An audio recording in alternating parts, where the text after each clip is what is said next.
जिन चरणन की चरण पादुका, जिन चरणन की चरण पादुका, भरत रहो मन लाए।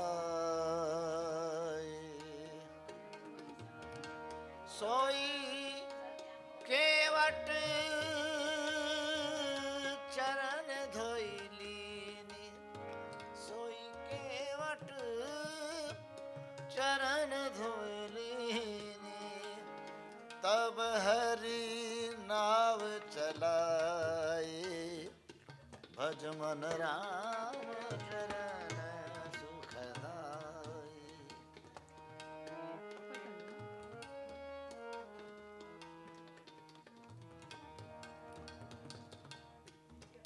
ये रुक नहीं रहा है क्या? मबनी बम प सारे म प प म म मनि बम प रे म हरे नि ग प नि रे ठ सारे सारे सा म रे म सारे म म प नि ब म प म रे म सा प म सारे म नि सारे प नि सारे म प नि सारे म प नि सारे म म रे सा चरण सुखदाई।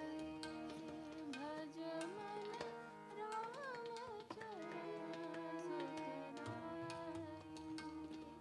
दंडक बन प्रभु पावन कीनो, दंडक वन प्रभु पावन कीन्हो। ऋषियन त्रास मिटाई, ऋषियन त्रास मिटाई।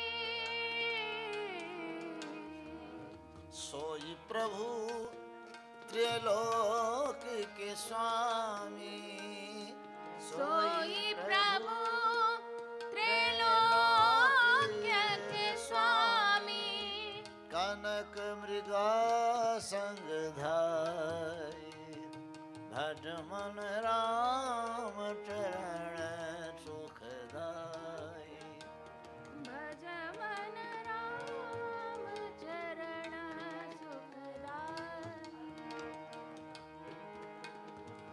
राम चरण सिया राम चरण, राम चरण राम चरण, राम चरण सुखदाई। भज मन राम चरण सुखदाई। शिव सनकादिक अरु ब्रह्मादिक, शिव सनकादिक अरु ब्रह्मादिक। शेष सहस मुख गाई,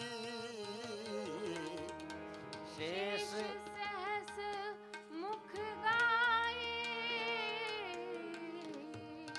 तुलसीदास तुलसीदास, मारुत सुत की प्रभु तुलसीदास, मारुत सुत की प्रभु, निज मुख करत बड़ाई। भज मन राम चरण सुखदाई। भज मन राम चरण सारे म पनि जानी पनि मनि पम रे म पम रे नि रे सा। राम चरण सुख, राम चरण सुख, राम चरण सुखदाई।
कृष्ण गोविंद गोपाल गाते चलो, कृष्ण गोविंद गोपाल गाते चलो, मन को विषयों के विष से हटाते चलो।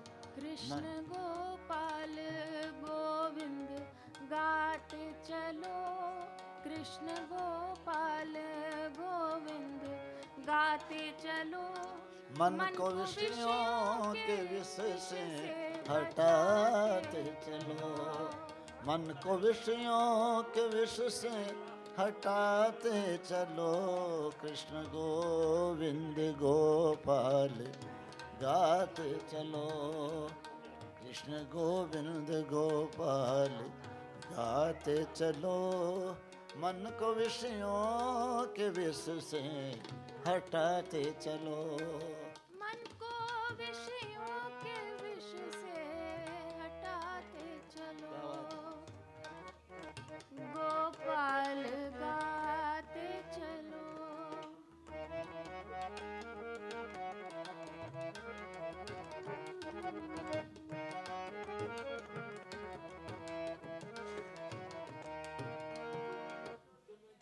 बजा बजा।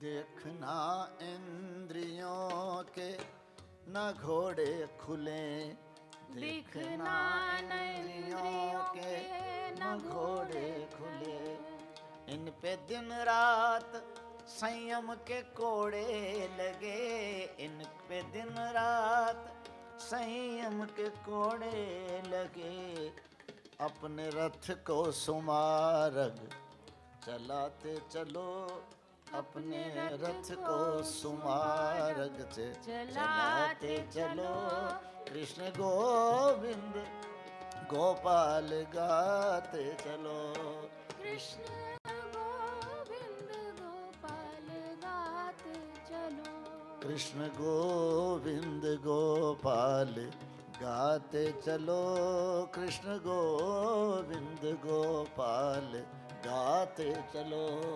राधे श्याम राधे श्याम, राधे श्याम राधे श्याम, सीताराम सीताराम सीताराम सीताराम सीताराम सीताराम सीताराम।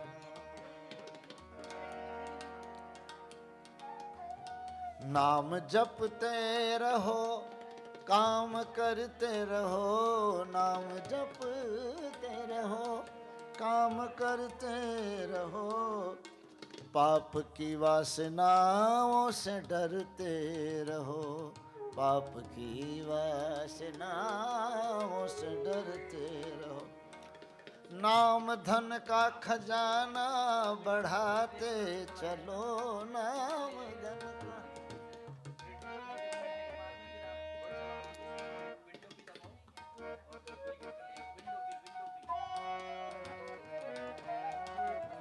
ये बात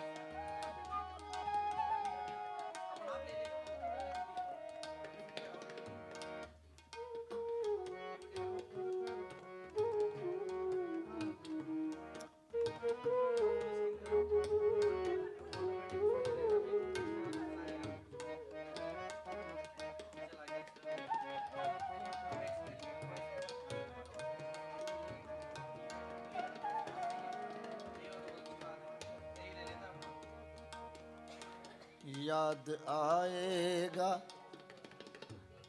उनको कभी ना कभी, याद आएगा उनको कभी ना कभी याद आएगा, उनको कभी कभी ना ना कभी याद आएगा, कभी ना कभी बस पा जाएगा तू कभी ना कभी।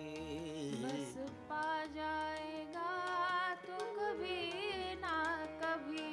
ऐसा विश्वास दिल में जमाते चलो, ऐसा विश्वास दिल में जगाते चलो, गोविंद गोपाल गाते गाते चलो चलो, कृष्ण कृष्ण गोविंद गोपाल गाते चलो। है गोविंद गोपाल गाते चलो। हरे राम राम राम हरे हरे, हरे राम राम राम हरे हरे। हरे कृष्णा कृष्णा कृष्णा हरे हरे, हरे कृष्णा कृष्णा कृष्णा हरे हरे। राधे राधे राधे गोविंद गोपाला, राधे राधे राधे गोविंद गोपाला। राधे राधे गोविंद गोपाला, राधे राधे गोविंद गोपाला। कृष्ण गोविंद गोपाल गाते चलो, कृष्ण गोविंद गोपाल गाते चलो, मन को विषयों के विष से हटाते चलो, मन को विषयों के विष से हटाते चलो। कृष्ण गोविंद गोपाल गोविंद गोपाल गोविंद गोपाल गाते चलो।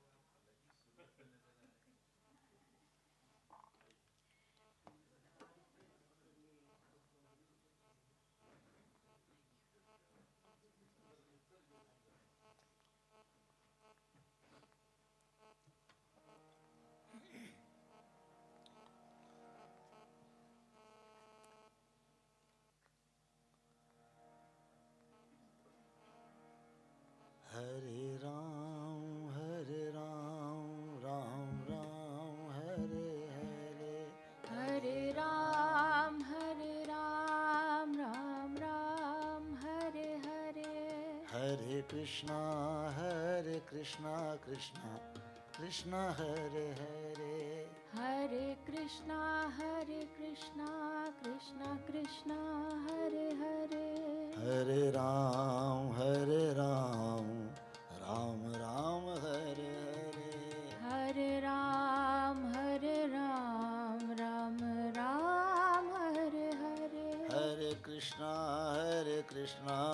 कृष्णा कृष्णा हरे हरे, हरे कृष्णा कृष्णा कृष्णा हरे हरे। हरे राम राम राम हरे हरे, हरे राम राम हरे हरे। हरे कृष्णा कृष्णा हरे हरे, हरे कृष्णा कृष्णा हरे हरे। हरे राम राम हरे हरे, हरे राम राम हरे हरे। हरे कृष्णा कृष्णा हरे हरे, हरे कृष्णा कृष्णा कृष्णा हरे हरे। हरे राम हरे राम हरे राम हरे हरे, हरे राम हरे राम हरे राम हरे हरे।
Doctor M.L. स्वर्णकार के वेद पाठ के साथ।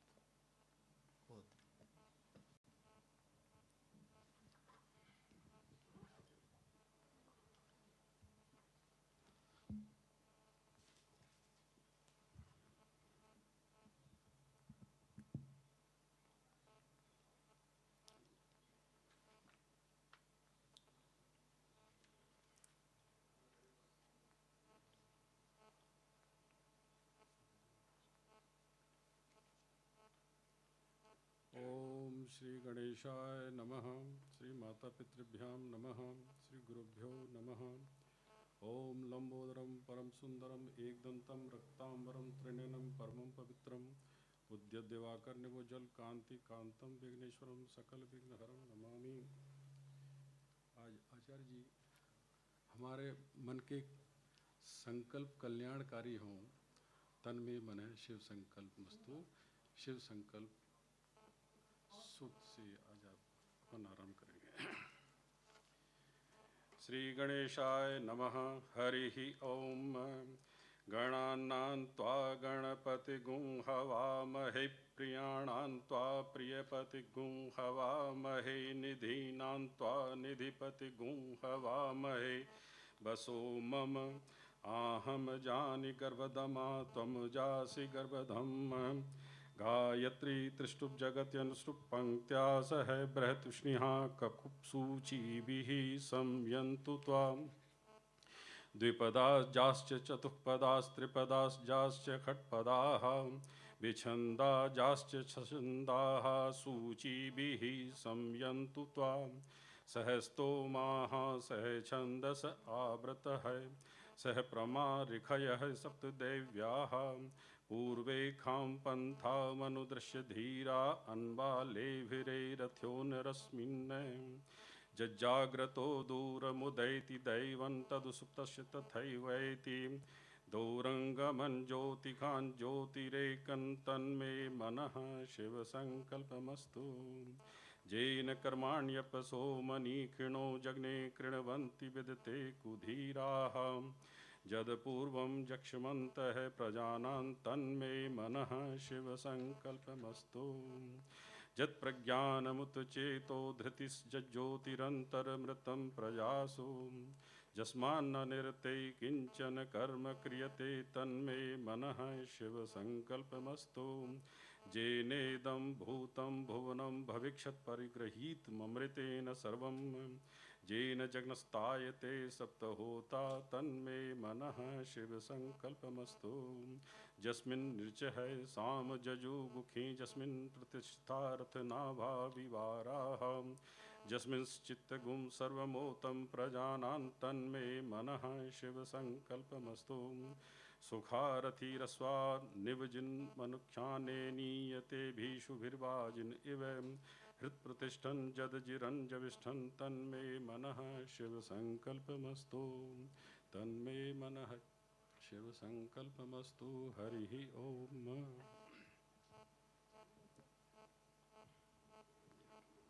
मित्रों, गीता का जन्म युद्ध क्षेत्र में एक संघर्ष से हुआ था, कौरव और पांडवों का संघर्ष। दूसरा संघर्ष इतिहास में शंकराचार्य के समय हुआ, बौद्ध और वैदिक धर्मावलंबियों का संघर्ष। सम्राट अशोक ने बौद्ध धर्म को प्रश्रय दिया और बौद्ध धर्म भारत में ही नहीं पूरे एशिया में फैल गया। लेकिन उसका एक परिणाम यह भी हुआ कि लोग युवावस्था में भिक्षु बनने लगे और समाज की व्यवस्था छिन्न भिन्न होने लगी। तब आचार्य शंकर ने संन्यास का ही आश्रय लेकर आश्रम व्यवस्था की कल्पना की। और संन्यास का अधिकारी कौन है, इसकी विस्तार से चर्चा की। अर्जुन संन्यास का अधिकारी नहीं है, वो योद्धा है। अगर हमारे ये सैनिक जो सीमा पर खड़े हैं वैराग्य ले लें तो आप कल्पना कर सकते हैं देश का क्या होगा। तो वो संन्यास के अधिकारी नहीं है, उन्हें अपने वर्ण व्यवस्था का पालन करना है। वो क्षत्रिय सोल्जर हैं। इस संघर्ष को लेकर आचार्य शंकर ने ये गीता का भाष्य लिखा। भाष्य तो शायद इससे पहले भी हुए होंगे, लेकिन जो उपलब्ध भाष्य उन सब भाष्यों में सबसे पुराना यह है। 6 दिन जो मैं बोलता रहा वो बिना कहे भी आचार्य शंकर के भाष्य की प्रवेशिका थी।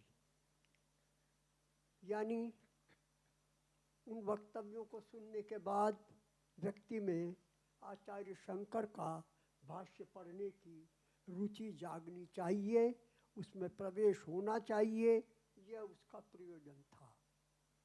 दूसरा संघर्ष आचार्य शंकर के बाद हमारा अंग्रेजों के साथ हुआ। और स्वतंत्रता सेनानियों में जो पुराने स्वतंत्रता सेनानी हैं उनमें लोकमान्य तिलक अग्रणी थे। ये श्री अरविंद के सीनियर थे। इन्हें लगा कि शंकराचार्य का संन्यास भी विदेशी साम्राज्य से टक्कर लेने में समर्थ नहीं होगा, हमें कर्मयोगी बनना पड़ेगा। तो उन्होंने एक विस्तार से भगवत गीता पर भाष्य लिखा जिसका नाम कर्मयोग शास्त्र रखा। एक तरह से शंकराचार्य ज्ञान योग शास्त्र हैं तो लोकमान्य तिलक कर्मयोग शास्त्र। इसके बाद श्री अरविंद आए। लोकमान्य तिलक के वो जूनियर थे। उनके सामने ये एक अद्भुत घटना है। एक अंग्रेज ने पुस्तक लिख दी, इंडियंस हैव नो कल्चर। एक पुस्तक लिख ली पूरी, they have no civilisation. Shri Aurobindo के सामने संघर्ष था कि क्या भारत के पास वस्तुतः कोई सभ्यता और संस्कृति है। और सभ्यता और संस्कृति ऐसी नहीं है जो साधारण हो, बल्कि वो सभ्यता और संस्कृति है जो पश्चिम की सभ्यता और संस्कृति से ज़्यादा उत्कृष्ट है। उन्होंने गीता का सहारा लिया। गीता पर इतना विस्तृत ग्रंथ लिखा और भी लिखा। कल हमने इसका परिचय प्राप्त किया था। आज हम लोकमान्य तिलक के बारे में सुनेंगे। आज भी संघर्ष है, गरीबी है, भ्रष्टाचार है, अज्ञान है, आतंकवाद है। मित्रों, ये धर्म और अधर्म का संघर्ष ही जीवन है। और गीता संघर्ष का शास्त्र है। मैंने भी अपने छोटे हाथों से गीता पर एक भाष्य लिख ही दिया। इसकी चर्चा विपुल भाष्य जरा मोटा है इसलिए इसका नाम विपुल भाष्य रख दिया। और मेरे एक दिवंगत पौत्र का नाम भी विपुल है, इसलिए उसकी स्मृति में भी इसका नाम विपुल भाष्य रख दिया। इसकी चर्चा भी कल 20 मिनट करेंगे। डॉक्टर नरेंद्र अवस्थी इस भाष्य की चर्चा भी करेंगे। लेकिन आज मैं कहना ये चाह रहा हूँ कि कि जैसा संघर्ष कौरव और पांडवों के बीच था, जैसा संघर्ष बौद्ध और वैदिक परंपरा के बीच था, जैसा संघर्ष अंग्रेज साम्राज्य के साथ था, अंग्रेज सभ्यता और संस्कृति के साथ था, उससे कम बड़ा संघर्ष आज हमारे सामने नहीं है। और संघर्ष जितना बड़ा है, मैं तो देखता हूँ, गांव का रहने वाला हूँ, गांव के बहुत सारे ये बच्चे गांव के हैं जो मेरे साथ रह रहे हैं, इनके परिवारों को जानता हूँ, कैसा जीवन जी रहे हैं ये मुझे अनुभव है। न शिक्षा है, न चिकित्सा है, न पैसा है, वही जो मुंशी प्रेमचंद के समय में साहूकारा ब्याज ले लेके, कर्ज ले लेके अपना पेट पाल रहे। ये सब संघर्ष आज हमारे सामने है। गीता का हमें सहारा लेना पड़ेगा। मैंने ये भूमिका इसलिए बांधी कि जो कुछ हम कर रहे हैं इसकी प्रासंगिकता समझ में आ रही है। ये केवल व्यक्तिगत कल्याण का, निःश्रेयस का मार्ग ही नहीं है, समाज की, राष्ट्र की आवश्यकता भी है। समाज और राष्ट्र की नहीं, पूरे संसार की आवश्यकता है। कोई भ्रष्टाचार खाली भारत में ही थोड़ा है, सारे संसार में है। आतंकवाद भारत में ही थोड़ा है, सारे संसार में है। भुखमरी यहीं थोड़ा है, सारे संसार में।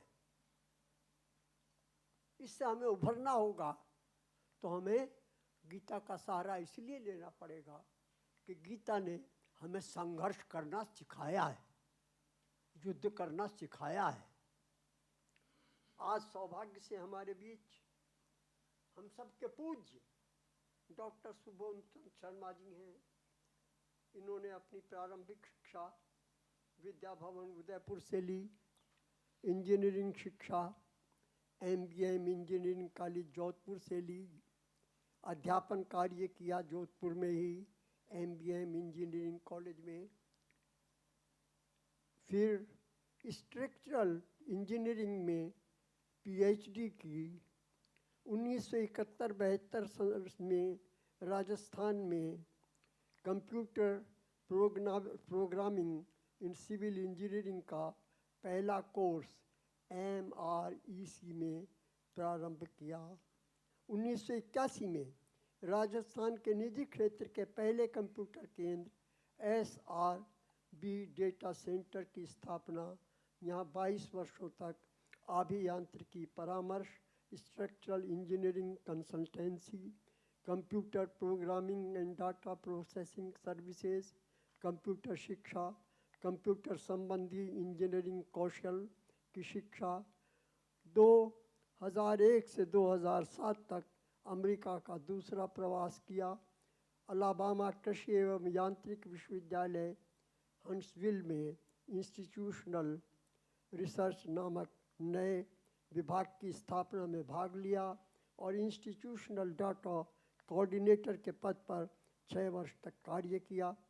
पैतृक परंपरा से जयपुर के राजगुरु एवं कथा भट्ट की उपाधि से अलंकृत। संस्कृत की अनौपचारिक शिक्षा परिवार में ही प्राप्त की। वाल्मीकि रामायण, महाभारत, गीता व उपनिषद तथा अनेक भाष्यों का अनौपचारिक अध्ययन पैतृक परंपरा से किया। उत्तर अलाबामा में मंदिर में गीता के अध्ययन में भाग लिया। वहाँ के ज्ञान मंदिर में ज्ञान चर्चा नाम के छोटे छोटे प्रवचनों की एक साप्ताहिक श्रृंखला प्रारंभ की। कुछ अवसरों पर अंतरधर्म सम्मेलनों में सनातन धर्म का पक्ष भी प्रस्तुत किया। पिछले 10 वर्षों से ये मेरे निकट सानिध्य में हैं। इन्होंने मेरे ग्रंथ अभिनव वेद पाठमाला का बड़ा कठिन संपादन किया। उपनिषद वैश्विक अध्यात्म की आधारशिला का संपादन किया। उसमें दिए गए जो शोध संदर्भ थे उन्हें शुद्ध किया। 218 में हुए सेमिनार भारतीय वाङ्मय में अध्यात्म प्रवाह के अवसर पर प्रकाशित कार्यवाही के संपादक मंडल में नियुक्ति इनकी हुई। ऐसा इनका संक्षेप में परिचय मैंने आपके सामने रखा। मैं उनसे प्रार्थना करता हूँ आज के मुख्य वक्ता के पद को अलंकृत करें। और इसके साथ ही हमारे सौभाग्य से इस सत्र की अध्यक्षता करना स्वीकार किया है Mahatma Gandhi university of medical sciences and technology Jaipur के president cum vice chancellor doctor Achal Gulati जी ने। आप पधारे सर, अपना स्थान ग्रहण करें। डॉक्टर अचल गुलाटी जी अंतर्राष्ट्रीय ख्याति के व्यक्ति हैं। हमारा सौभाग्य है कि हमें जयपुर में उपलब्ध है। ये National Medical Commission New Delhi के प्रेसिडेंट रह चुके हैं। गवर्नमेंट ऑफ इंडिया में additional director general health services का कार्य किया। Director GB Pant Institute of Post Graduate Medical Education and Research के रूप में काम किया। Director principal doctor BSA Medical College New Delhi के रूप में कार्य किया। Professor of excellence Maulana Azad Medical College New Delhi के रूप में काम किया। इनके पास बहुत सारे पद हैं।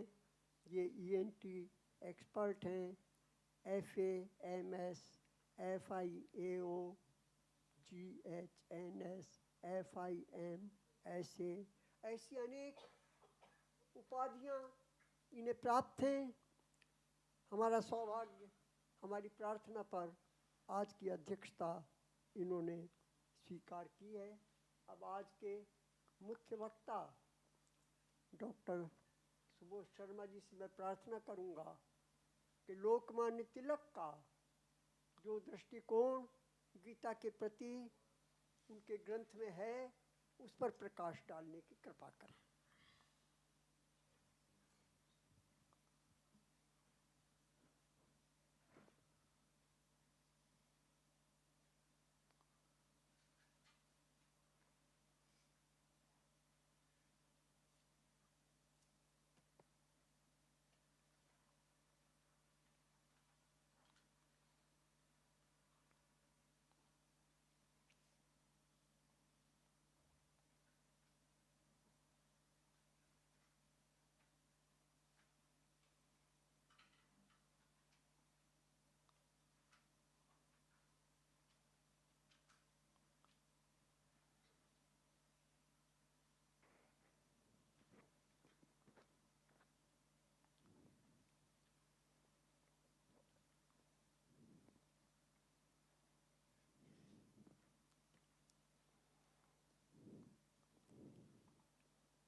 राधाराधितमाराध्यं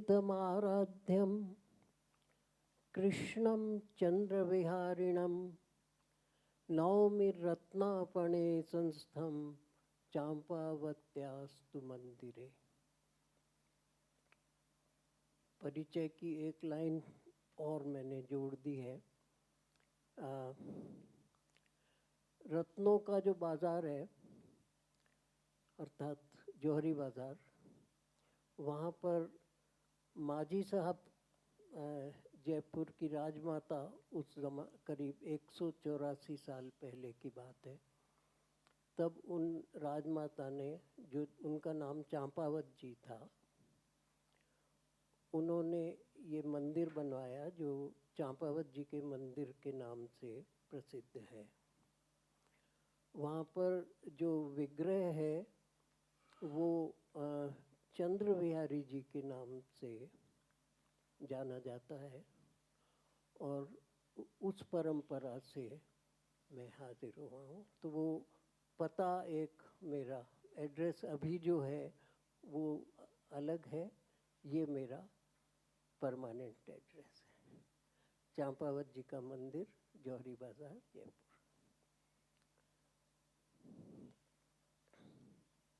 अब मैं गुरु वंदना से आज का प्रवचन शुरू। सदाशिव समारंभां शंकराचार्य मध्यमाम् अस्मदाचार्य पर्यंतां वंदे गुरु परंपरा।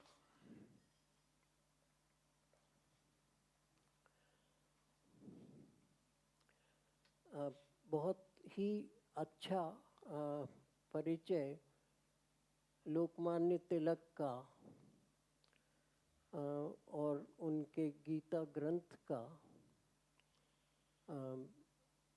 आचार्य श्री ने अभी अभी दे दिया है, तो उसको मैं उसको आगे बढ़ाने की हिम्मत तो नहीं कर सकता, पर कोशिश ज़रूर कर सकता हूँ। ये पुस्तक लोकमान्य तिलक ने 1910-11 में मंडाले जेल में बैठकर लिखी थी।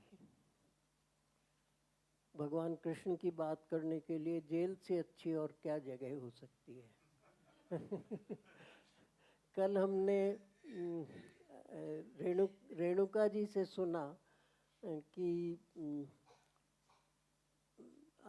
महर्षि अरविंद भी जब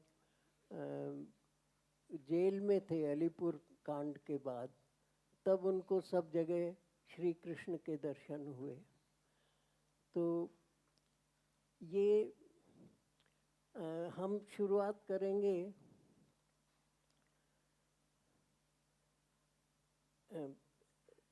पहले थोड़ा सा जीवन परिचय लोकमान्य बाल गंगाधर तिलक का प्राप्त करें।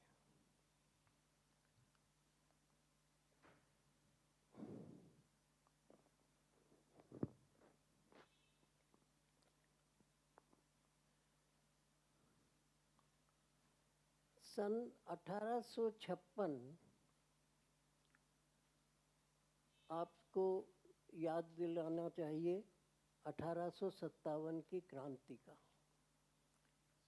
उसके कितने निकट लोकमान्य बाल गंगाधर तिलक का जन्म हुआ।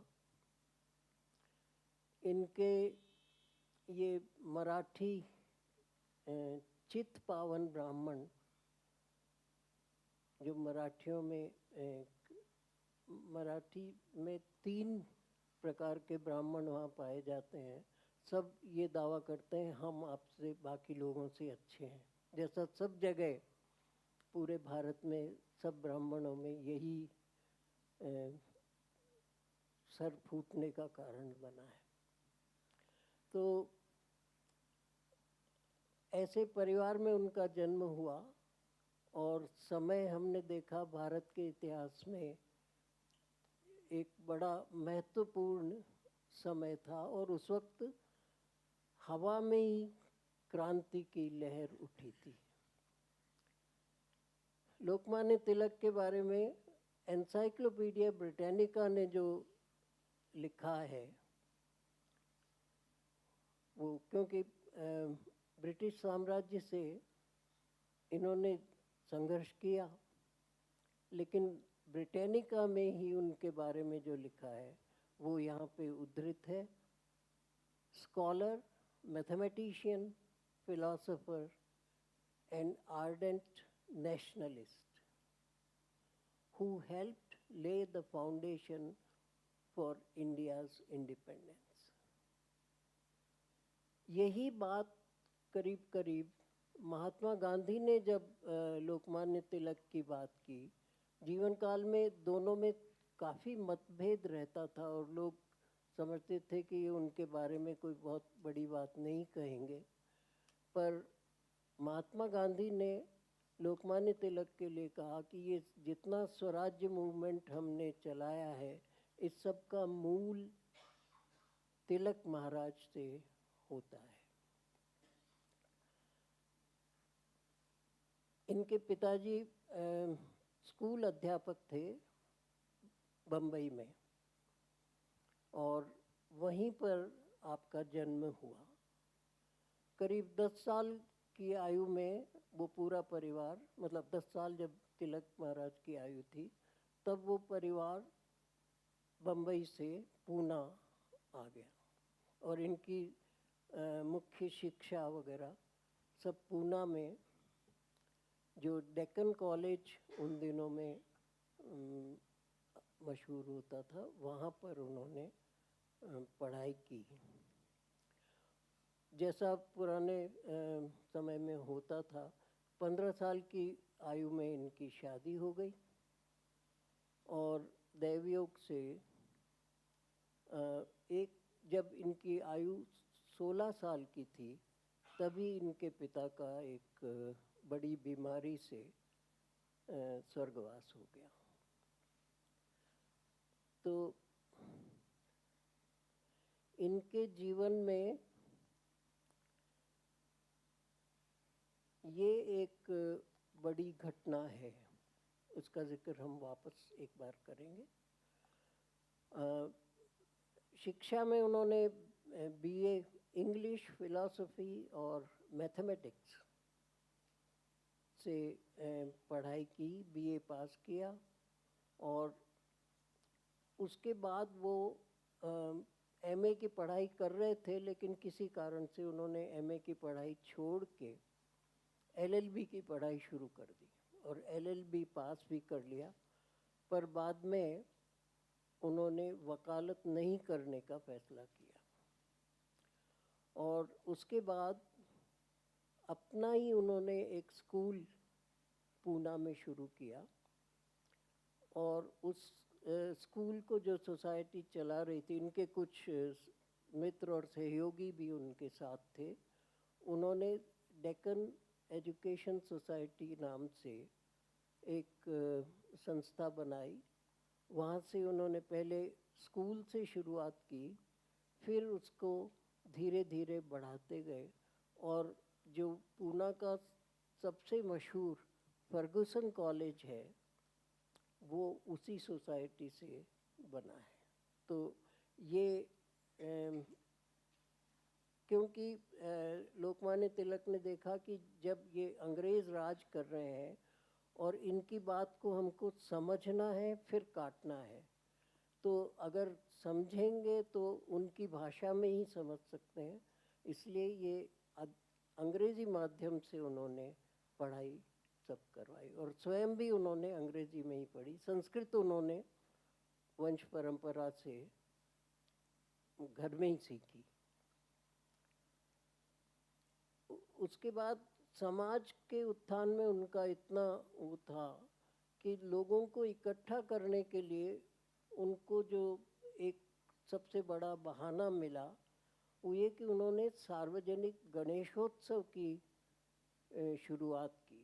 वो कितना गणेशोत्सव कितना पॉपुलर है वो मुझे यहाँ कहने की ज़रूरत नहीं, क्योंकि हम जानते हैं कि आज जितना गणेश पूजा का उत्साह पूरे भारत में दिखाई देता है, वो कितना बड़ा है, और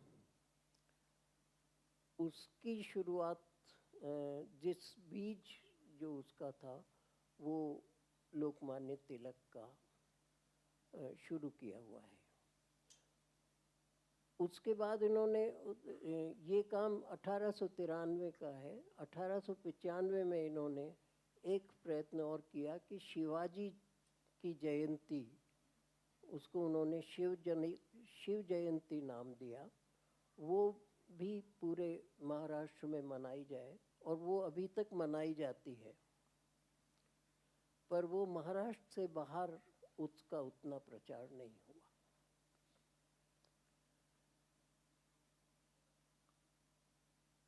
ये इन्होंने 2 पत्रिकाएं भी शुरू की। मराठी में एक केसरी नाम की पत्रिका थी, और अंग्रेज़ी में मराठा नाम से एक पत्रिका शुरू की। इन पत्रिकाओं में वो अपनी बात कहते रहते थे और उसमें वो गीता के फिलॉसफी को भी बताते रहते थे।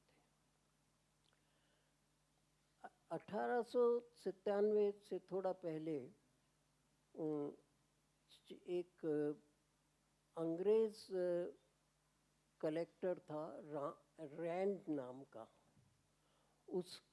उसकी कुछ दो भाई थे, चापेकर बंधु नाम से वो इतिहास में प्रसिद्ध है। उन्होंने उस अंग्रेज़ अफसर की हत्या कर दी। उस हत्या का जिक्र करते हुए लोकमान्य तिलक ने केसरी में गीता का संदर्भ देकर कि और मनुस्मृति का संदर्भ देकर कि मनुस्मृति कहती है अगर कोई आतताई शस्त्र लेकर आपके सम्मुख आ जाए, चाहे वो आपका भाई हो, आपका पिता हो, आपका गुरु हो, कोई भी हो, पर अगर वो शस्त्र लेके सामने खड़ा है तो उसको मार देने में आपका कोई दोष नहीं है। ये बात उन्होंने केसरी में लिखी इस संदर्भ में कि चापेकर बंधुओं ने अंग्रेज़ अफसर को मार दिया। इस बात पे अंग्रेज़ों ने उनको देशद्रोह का अपराधी माना। वो जो सेडिशन का लॉ है वो अभी तक चल रहा है कि गवर्नमेंट के खिलाफ या और भी किसी बड़ी संस्था के खिलाफ आप कुछ कहते हैं तो आपके ऊपर देशद्रोह का मुकदमा चलाया जाता है। मैंने यहाँ पर मेरी तिलक के लिए देशद्रोह लिखने की हिम्मत नहीं हुई, तो मैंने उसको देश प्रेम का पहला मुकदमा लिखा है। इस मुकदमे में पैरवी करने के लिए कई लोग आए, कई वकील भी आए। एक बम्बई के उन दिनों के उभरते हुए यंग वकील मोहम्मद अली जिन्ना, उन्होंने भी पैरवी की। और एक वकील थे डावर नाम के, इनका नाम अभी थोड़ी देर में वापस लेता हूँ। तो और बंगाल के भी कुछ लोग आए जिन्होंने इनके पक्ष में पैरवी की, लेकिन वो चली नहीं और तिलक महाराज को 1897 में 18 महीने की जेल हुई, बम्बई में ही हुई। उस जेल के बाद जब वो वापस आ गए तो उन्होंने अपनी गतिविधियों में कोई परिवर्तन नहीं किया। सन 1905 में लॉर्ड कर्जन ने बंगाल का विभाजन कर दिया। उस विभाजन का बहुत ही बंगाल में तो खैर बहुत शोर हुआ ही, लोगों ने बड़ा विरोध किया, लेकिन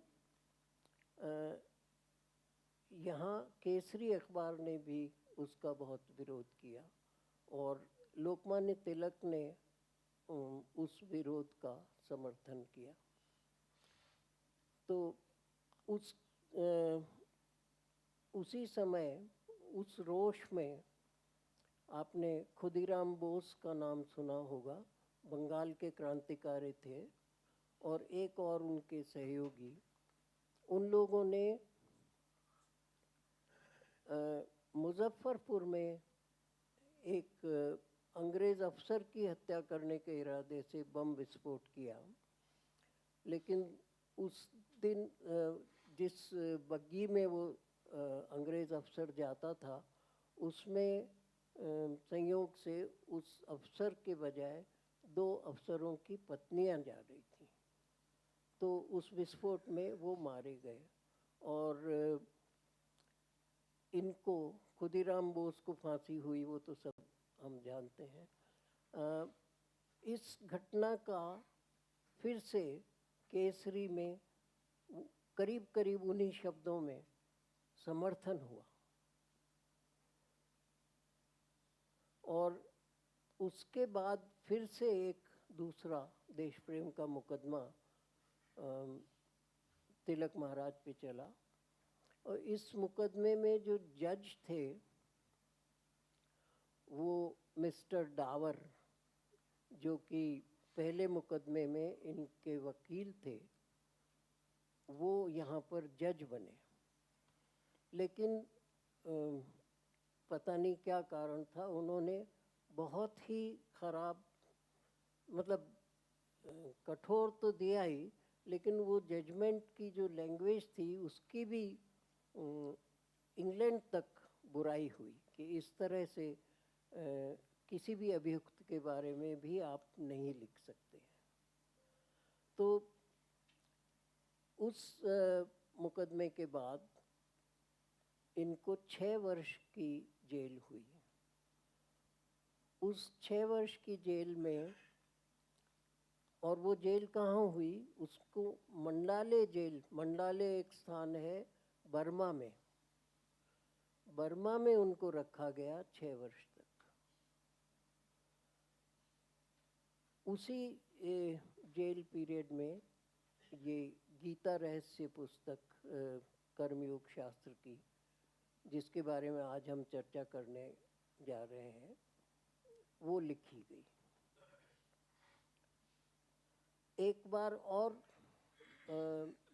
जब बाहर आ गए थे, उसके बाद भी 1916 में इन पर एक बार फिर देश प्रेम का मुकदमा, कुछ उसी तरह की जो ये भाषण वगैरह देते थे उसके वजह से, लेकिन वो तीसरे मुकदमे में इनकी विजय हुई, कोई सज़ा नहीं हुई। इन तीनों मुकदमों का जिक्र मैंने किया है।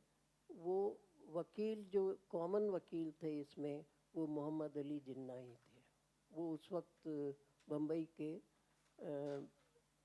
अच्छे से अच्छे वकीलों में गिने जाते थे।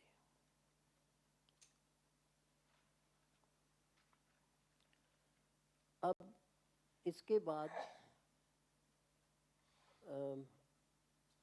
उन्होंने एक होम रूल लीग नाम की संस्था बनाई। उसमें एनी बेसेंट, जो विवेकानंद जी की शिष्या थीं, वो भी उनके साथ हुई। और उस इन्होंने पहले जेल जाने से पहले की बात है, इन्होंने कांग्रेस भी ज्वाइन की। लेकिन कांग्रेस में ये अपने विचार, कांग्रेस का उस समय तक या उसके बाद भी कांग्रेस का विचार ये रहा है कि कानून के अंदर रह के जितना संघर्ष कर सको करो। पर इस मुद्दे पे लोकमान्य तिलक का विचार था कि कानून इनका है जिनसे हम संघर्ष कर रहे हैं, तो उस कानून को पालन करना आवश्यक नहीं है। ये कांग्रेस में जो 2 टुकड़े हुए, आपने कभी पढ़ा होगा कि एक नरम दल, एक गरम दल। तो वो गरम दल का नेतृत्व लोकमान्य तिलक ने किया। और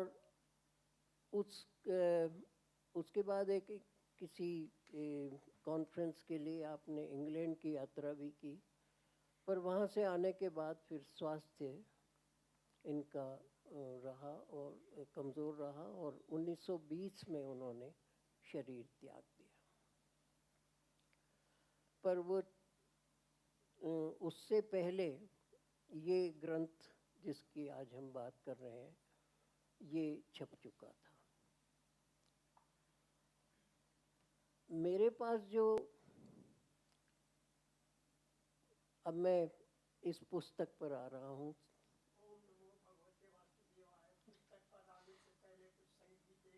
हाँ, बहुत ही खुशी की बात है, इससे अच्छी बात और क्या हो सकती।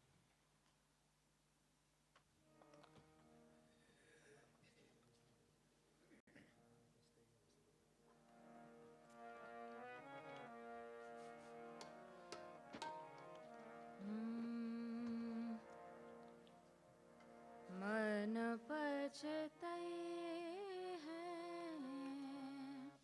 अवसर बीते, मन पछते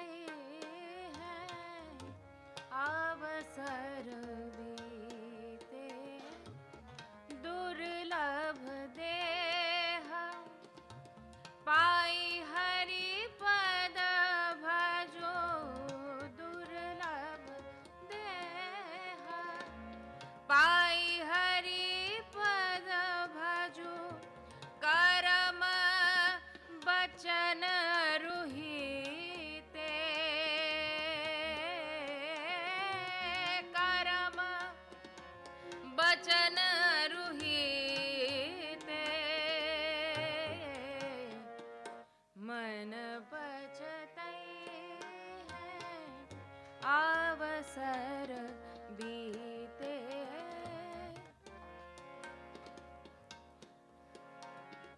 सहस बाहु दस बदन आदि नृप। सहस बाहु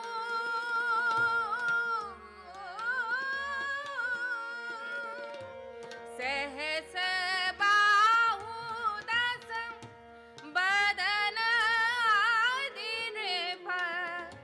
बचे न काल बलीते।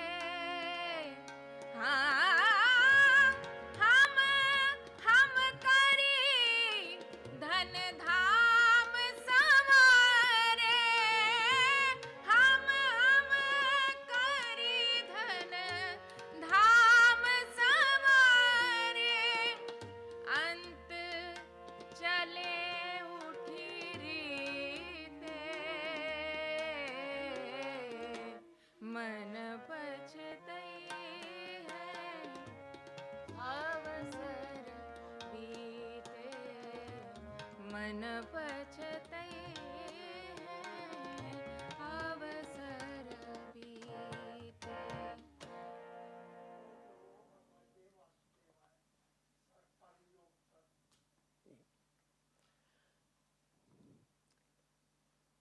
ये पुस्तक जो मतलब लोकमान्य तिलक की पुस्तक 1916 में पब्लिश हुई और उसके बाद वो मराठी में थी।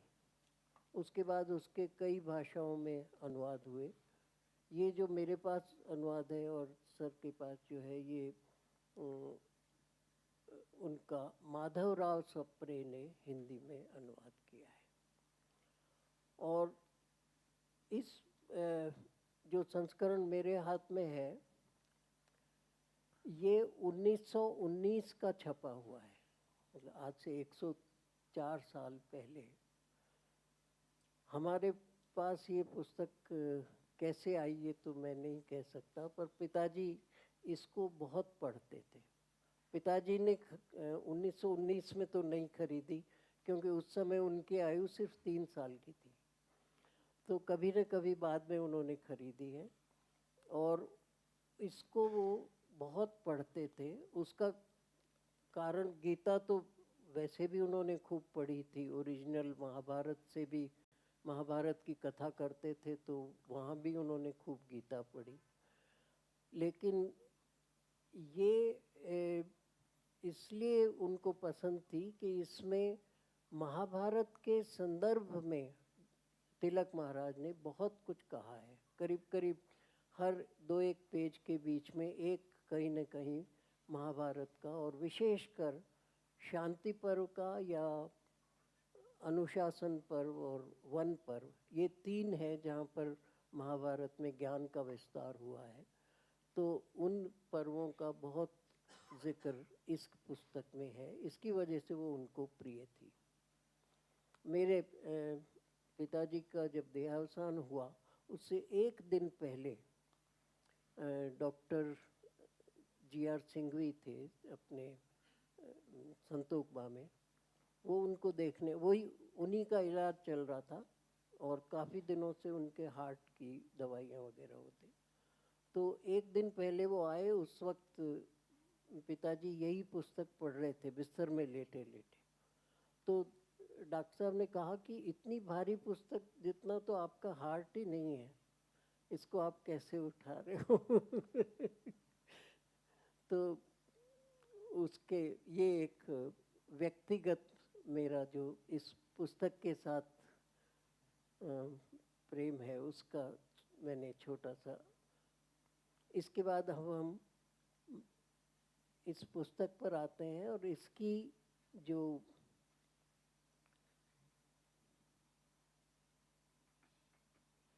प्रस्तावना है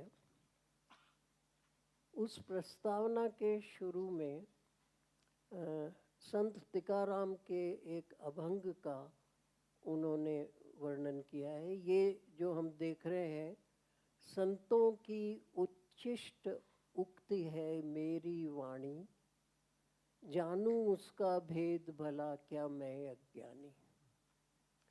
ये उस अभंग का हिंदी में अनुवाद, ये भी सप्रे साहब ने ही किया होगा। इससे ये प्रस्तावना तिलक महाराज ने शुरू की है। उन्होंने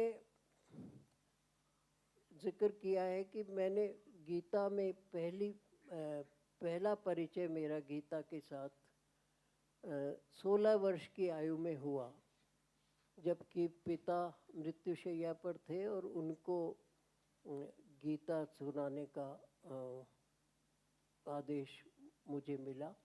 तो उस समय उन्होंने एक मराठी टीका का वाचन किया। तो कहते हैं 16 वर्ष की आयु में मुझे कुछ बहुत ज़्यादा समझ में तो आया नहीं, पर वो एक संस्कार मन में रह गया कि गीता बड़ी आदरणीय पुस्तक है, इसको पढ़े जाना चाहिए।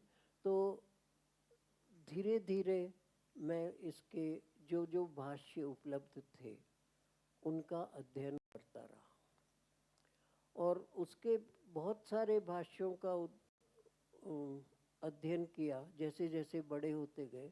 और विचार मन में ये आता था, जैसा अभी आचार्य श्री ने जिक्र किया है कि जिस ग्रंथ को पढ़ के, मतलब जिस बात को सुन के अर्जुन इतने बड़े संग्राम में लगा, उतना बड़ा युद्ध जो कि पहले कभी नहीं हुआ था, वो युद्ध उसने लड़ा।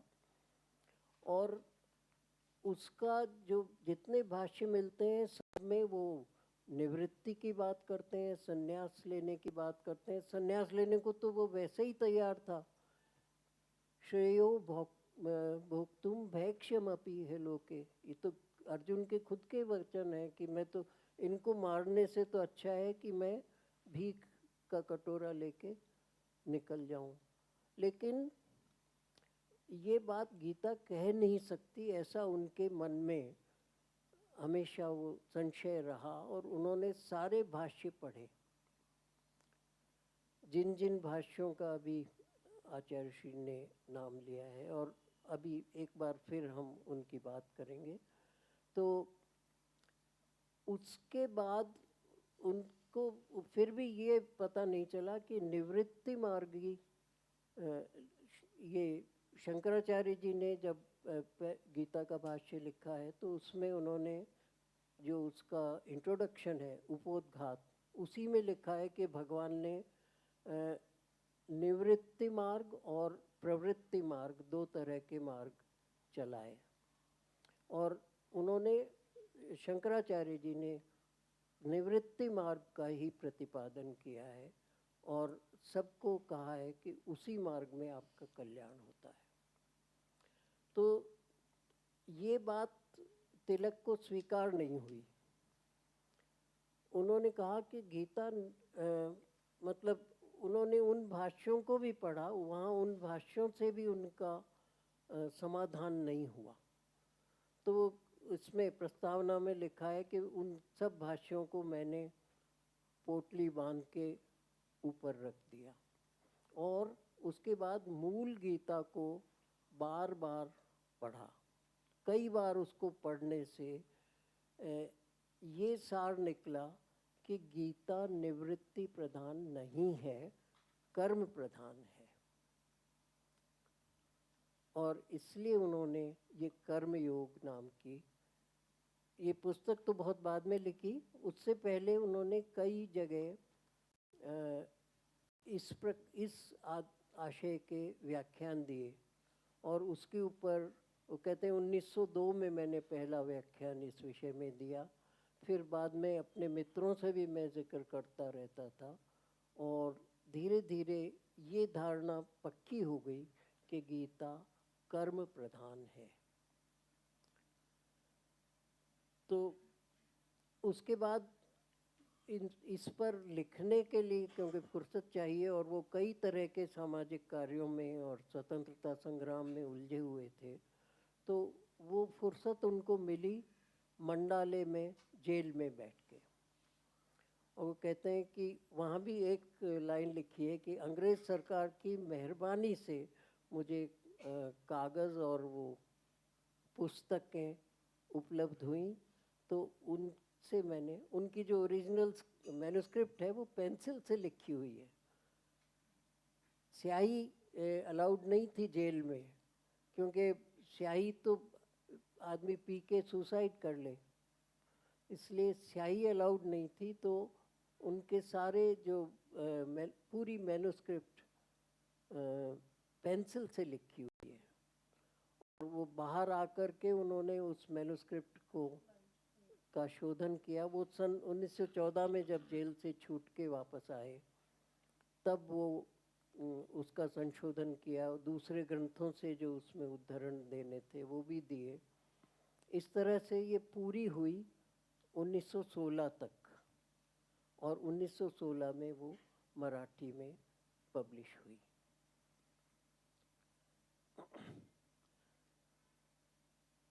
इस पुस्तक का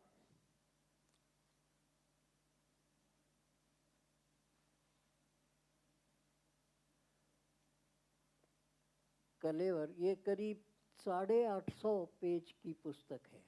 852। इसमें से जो भाष्य है, जिसमें गीता के श्लोक और उनका अर्थ दिया हुआ है, वो अंतिम जो यहाँ पर आप देख रहे हैं,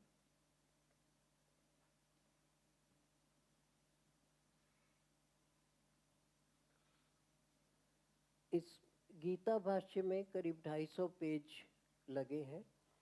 उससे पहले 16वें प्रकरण में गीता की बहिरंग परीक्षा, इसकी आज बात नहीं करेंगे, लेकिन गीता का बाहर से उसको देखना, किसने क्या कहा इसके बारे में, और इसका महाभारत से क्या रिश्ता है, वगैरह वगैरह, इस तरह की जो बाहरी बातें हैं, क्या 1.5 घंटे में या 1 घंटे में इतना बड़ा ग्रंथ अर्जुन को सुनाया जा सकता था।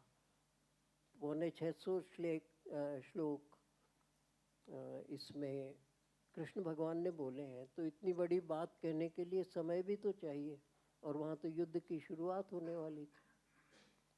तो इन सब बातों की परीक्षा उन्होंने इस बहिरंग परीक्षा में की है।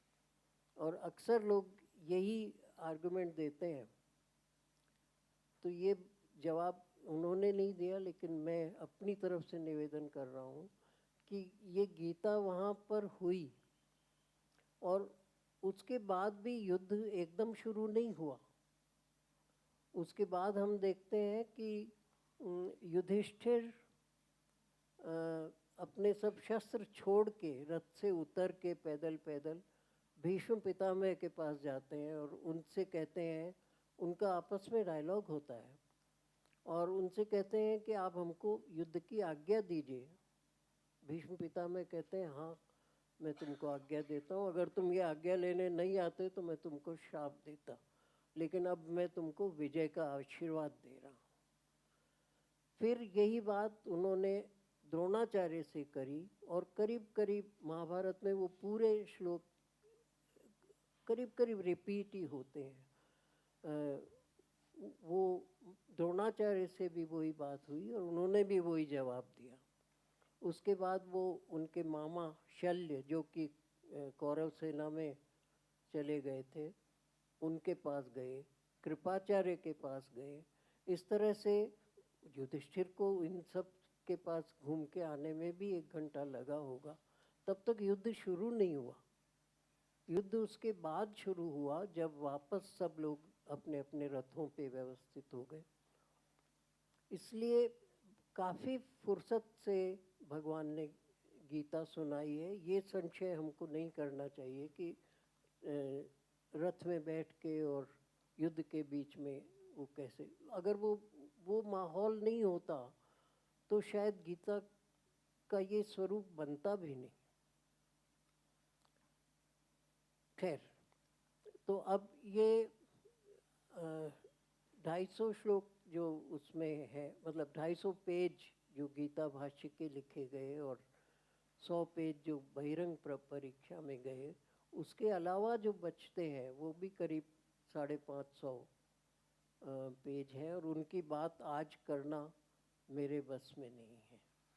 तो हम इसके शुरू के जो अध्याय है जहाँ पर कि कर्मयोग का मुख्यतः जिक्र है, उन अध्यायों की बात करते हैं।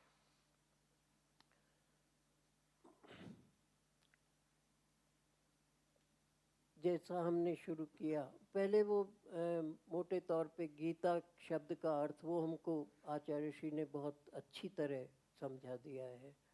और गीता पे जितने तरह के ग्रंथ लिखे गए हैं, उसमें ख़ास बात यह है कि दुनिया में जितने धार्मिक ग्रंथ हैं, किसी की भी उनकी ट्रांसलेशन सबकी हुई हैं, बहुत सारी भाषाओं में हुई हैं, लेकिन किसी भी गीता पर, किसी भी धर्म ग्रंथ पर इतनी टीकाएं, इतनी भाष्य नहीं लिखे गए। भाष्य में और टीका में ये फ़र्क होता है कि टीका तो सिर्फ एक अनुवाद के तौर पे होता है, एक आध कोई फुटनोट में उसको एक्सप्लेन कर दो। भाष्य में पूरा जो लेखक है वो अपनी बात कहता है और उसके संदर्भ में मुख्य ग्रंथ को कोट करता है। तो जितने भाष्य गीता पे लिखे गए हैं, संसार की किसी और पुस्तक पे उतने भाष्य नहीं लिखे गए। इसका कोई कारण तो होगा ही। शंकराचार्य जी भी लिखते हैं, जैसा अभी आचार्य श्री ने कहा ना कि शंकराचार्य जी के भाष्य से पहले के जो भी भाष्य थे, शंकराचार्य लिखते हैं कि कई भाष्य उपलब्ध हैं, पर हमें उनमें से कोई भी भाष्य उपलब्ध नहीं है, क्योंकि जो शंकराचार्य जी ने लिखा उसमें वो सारे भाष्य ढक गए, उनको सबको हम भूल गए। इतना शंकराचार्य जी का प्रभाव है। और जैसा कल कुछ दिन पहले आचार्य ने बताया था कि खुद लोकमान्य तिलक के वचन है कि शंकराचार्य जैसा तत्वज्ञानी संसार में दूसरा हुआ ही नहीं।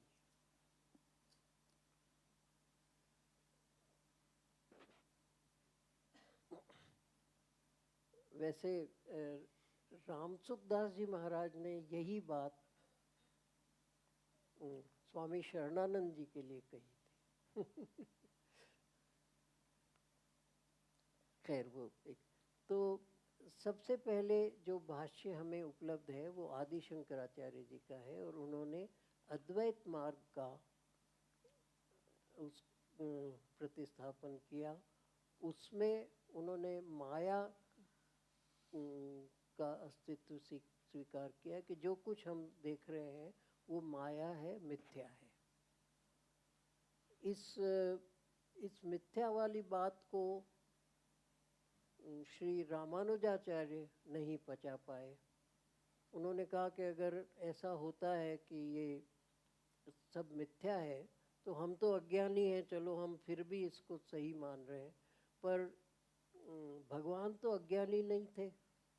तो वो जब कहते हैं न त्वय्वाहम जातुनासम, तू मैं, ये सारी गीता में है, तो भगवान तो अज्ञानी नहीं थे, फिर वो किसको तू कह रहे थे जब सब कुछ स्वयं ब्रह्म का ही स्वरूप है, तो वो किसको तू कह रहे थे। तो इस एक पॉइंट पर रामानुजाचार्य ने अद्वैत, जो मायावादी अद्वैत शंकराचार्य का था, उसको स्वीकार नहीं किया, और उस वजह से उन्होंने अपना एक संप्रदाय आरंभ किया जिसको हम विशिष्टाद्वैत नाम से जानते हैं। इसी परंपरा से मतलब मध्वाचार्य आए, उन्होंने द्वैत स्वीकार किया कि ईश्वर और जीव दोनों सत्य हैं, अलग अलग, मतलब इनकी सत्ता एक दूसरे पर निर्भर है, पर दोनों सत्य हैं। वो मध्वाचार्य जी ने उस संप्रदाय को शुरू किया। फिर निम्बार्काचार्य जी ने द्वैताद्वैत शुरू किया कि द्वैत भी सही है और अद्वैत भी सही है। इनका लिखा हुआ गीता पर भाष्य नहीं है, पर इनके संप्रदाय के एक केशव कश्मीरी थे, उन्होंने इन्हीं के सिद्धांतों के आधार पे गीता का भाष्य लिखा है। हाँ ये सबसे बाद में हुए थे और सबको इनको, और वल्लभाचार्य जी को तो हम अभी तक जानते ही हैं। इन्होंने कहा कि एक ही है, लेकिन वो जो एक है वो श्री कृष्ण है। तो उन्होंने जिस उस अद्वैत को स्वीकार किया, लेकिन उस अद्वैत को श्री कृष्ण के लिए स्वीकार किया कि उनके अलावा कुछ नहीं है, तो वो शुद्धाद्वैत कहलाया। उसको पुष्टि मार्ग भी कहते हैं, क्योंकि पुष्टि जिस स्टेज तक हम पूर्णता की अवस्था में पहुंचते हैं, उसको उन्होंने पुष्टि नाम दिया, इसलिए उनके मार्ग का नाम पुष्टि मार्ग भी कहलाते हैं।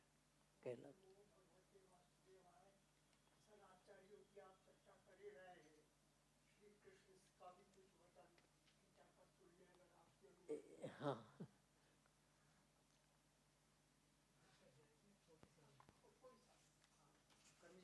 कर्मयोग की ही चर्चा चल रही है, तो कर्मयोग के मैं अब थोड़ी देर में मैं भी आपको प्रार्थना करूंगा इन्हीं के लिए। ओम श्री परमात्मने नमः। कर्मण्येवाधिकारस्ते मा फलेषु कदाचन मा कर्मफलहेतुर्भुः मा ते संगोऽस्त्व कर्मणि।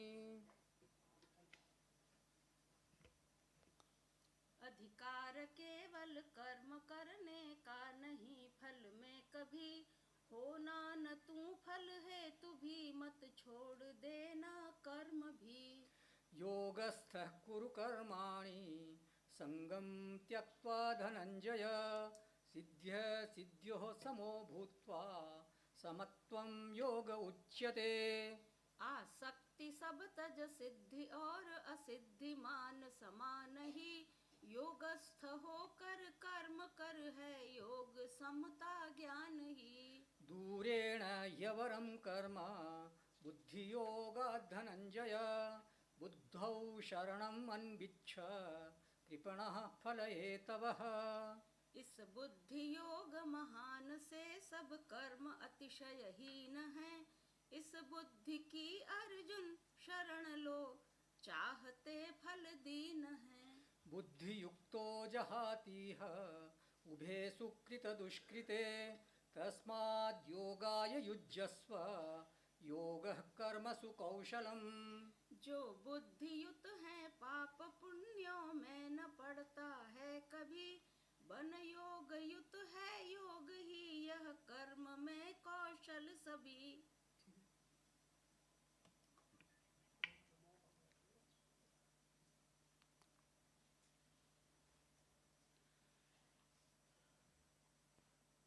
उसके बाद एक और लहर आई, इस इन सारे भाष्यों का यहाँ पर जिक्र है, लेकिन साथ में नोट ये है, ये तिलक महाराज का कहना है कि ये सारे जो भाष्य हैं ये निवृत्ति परक है, इसमें निवृत्ति मार्ग का ही जिक्र है, और हम तलाश कर रहे हैं प्रवृत्ति मार्ग की, वो इनमें कहीं नहीं मिला। कुछ भक्ति का भी समावेश, वो भगवान रामानुजाचार्य के बाद से भक्ति का प्रचार बहुत हुआ, उसके भी कई संप्रदाय बन गए, और महाराष्ट्र में भी कई बड़े बड़े संत हुए जिन्होंने वो प्रचार किया। उसमें से जो सबसे बड़ा नाम अब है वो संत ज्ञानेश्वर का है। इन तिलक महाराज ने ज्ञानेश्वरी जो इनका ग्रंथ है उसकी बहुत तारीफ की है। मुझे भी वो उसकी हिंदी अनुवाद पढ़ने का, वो जो ओरिजिनल है वो तो मराठी में है, ओवियाँ नाम का जो छंद होता है मराठी में उसमें लिखी हुई है, लेकिन उसका हिंदी अनुवाद पढ़ने का सौभाग्य हम में से कईयों को मिला है, मुझे भी मिला है। और जो तिलक महाराज ने प्रशंसा की है उससे मैं सहमत तो हूँ, लेकिन अगर मुझे कहना पड़ता तो शायद मैं तिलक महाराज से कुछ ज़्यादा ही कहता, इतना वो प्रशंसनीय ग्रंथ है। तो इसके बाद जो तिलक महाराज का आर्गुमेंट है कि ये सब जगह तो हम निवृत्ति की बात सुनते आए हैं, लेकिन भगवान जहाँ जहाँ तस्मात् शब्द का प्रयोग करते हैं शुरू के अध्यायों में ख़ास तौर से, तो उस वक्त कर्म की आज्ञा देते हैं। तस्मात् कह के कर्म करो। आप में से जो मैथमेटिशियंस हैं, ये 3 टिकी वाला जो सिंबल है वो जानते होंगे, ये देयरफॉर के लिए यूज़ होता है। तो देयरफॉर कब कहते हैं हम? पहले कुछ बात कहते हैं, कारण बताते हैं, कुछ डेरिवेशन करते हैं, उसके बाद कहते हैं देयरफॉर दिस इज ट्रू। तो वो तस्मात् शब्द इसलिए प्रयोग किया जाता है। और ये कई श्लोक यहाँ पर उन्होंने कोट किए हैं, उनमें से कुछ मैंने दिए। फिर तो ये है अंतवंत इमे देहा, अंतवंत इमे देहाः नित्यशोक्ता शरीरिणः अनाशिनो प्रमेयस्य तस्माद्युध्यस्व भारत। इसलिए तू युद्ध कर। तो युद्ध करने की आज्ञा दे रहे हैं भगवान। इसी तरह 37वां श्लोक, तस्माद् उत्तिष्ठ कौन्तेय युद्धाय। सुख दुख, सुख दुख के समय, सुख दुखे नहीं, नहीं, हतो वा प्राप्स्यसि स्वर्गं जित्वा वा भोक्ष्यसे महीं तस्मादुत्तिष्ठ कौन्तेय युद्धाय कृतनिश्चयः।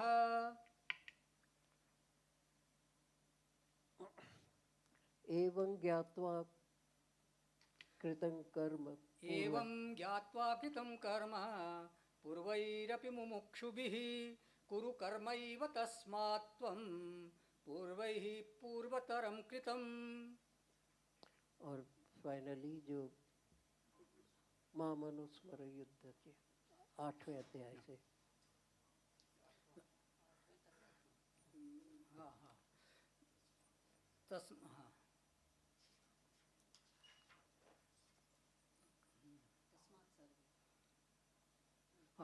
तस्मात् सर्वेषु कालेषु मामनुस्मर युध्य च मय्यर्पितमनो बुद्धिः मामे वैशच्य संशयम्। तो इस प्रकार भगवान का स्वयं का आर्गुमेंट कर्म योग के पक्ष में है, संन्यास के निवृत्ति के पक्ष में नहीं है। संन्यास का तो जिक्र करते हैं भगवान, पर दूसरे अर्थ में करते हैं, त्याग के अर्थ में करते हैं। और वो त्याग किसका करना चाहिए? कर्म का नहीं, कर्म के फल का। और वही बात अभी अभी आपने सुनी,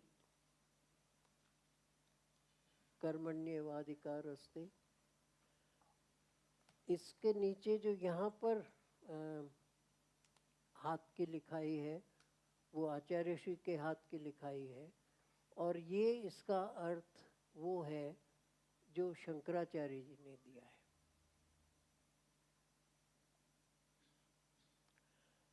इसका जो अर्थ तिलक को स्वीकार है,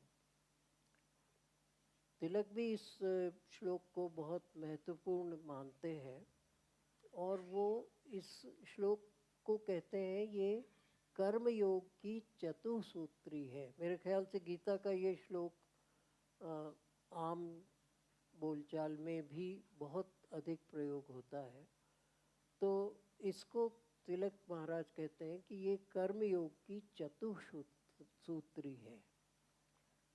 4 इसके पद हैं, चारों पदों में 4 बातें भगवान ने कही हैं। अर्जुन को चारों ही आदेश है।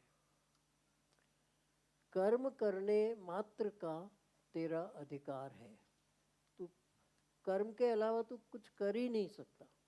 आप इसको थोड़ा गहराई से सोचिए।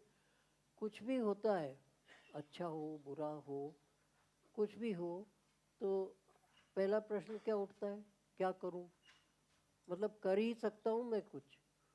अगर कुछ अच्छा हो जाए तो भी मैं सोचता हूं अब क्या करूं।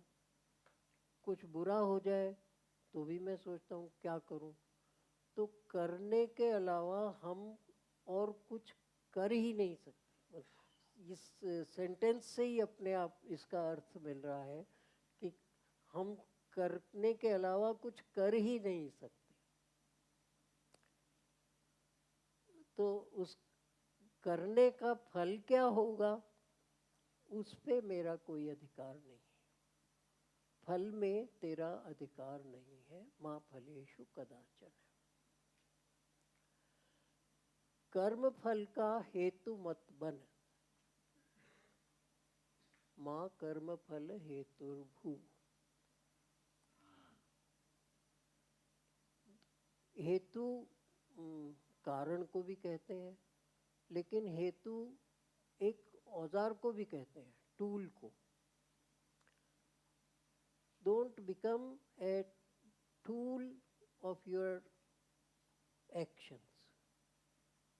Of your fruits. जो कर्म फल है उसका हेतु मत बन। कर्म के फल से मतलब मैं इसलिए पढ़ाई करूं कि मुझे परीक्षा पास करनी है, तो ये गलत उद्देश्य है। मैं इसलिए पढ़ाई करूं कि मुझे पढ़ना मेरा कर्तव्य है, तो मेरा पढ़ना सफल है। उसमें मैं पास होऊंगा या फेल होऊंगा वो मेरी मेहनत पे डिपेंड करता है। और कर्म छोड़ने का आग्रह न कर। कर्म को छोड़ना नहीं है, कर्म तो करते ही रहना है।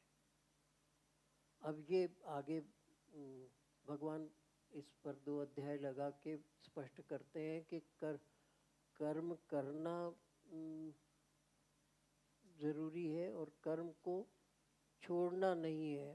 तो कर्म करते हुए क्या मान के फल की इच्छा नहीं करें तो क्या करें, इस पर आगे का काफ़ी उसकी चर्चा है। तो ये 4 सूत्र जो इस श्लोक से निकलते हैं ये कर्म योग के लिए बहुत महत्वपूर्ण है। और यहाँ हम नहीं कह सकते, जब हम निवृत्ति की बात करते हैं तो फिर ये जो चौथा पद है कि कर्म छोड़ने का आग्रह मत कर, उसको फिर हमको खींचतान करके और ये अर्थ करना पड़ता है कि यज्ञ तो करो ही, दान तो करो ही, इस तरह की तपस्या तो करो ही, अपना ज्ञानार्जन अपनी रोज़ की दिनचर्या चलाने के लिए अगर आपको भिक्षाटन के लिए जाना है तो वो भी करो ही। तो ये सारे कर्म ही है, लेकिन इनको फिर निवृत्ति मार्ग भी इनको स्वीकार करते हैं। मैं मानता हूँ सर कि कर्म के संबंध में जितने स्पष्ट और तार्किक ढंग से वक्ता ने प्रतिपादित किया है, हम सबका कर्तव्य बनता है कि उनका अभिनंदन करें।